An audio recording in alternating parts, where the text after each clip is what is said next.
How to unlink Candy Crush Saga from Facebook. Open Candy Crush Saga and jump into the game one last time before you disconnect it. It's up that top right corner, tap the gear icon. This is your control center. Tap account and help. You will see your Facebook name or profile picture there if you are linked. Tap my account. Now, tap disconnected from Facebook or log out. A pop-up will appear. Confirm you want to log out. Don't worry, your game is still saved if you had a King's account. And that's it. You are now officially unlinked.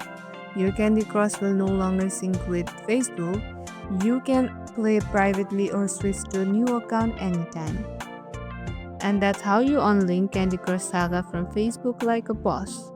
If this helped you, hit the like button, drop a question in the comment, and don't forget to subscribe for more quick game hacks. See you in the next one.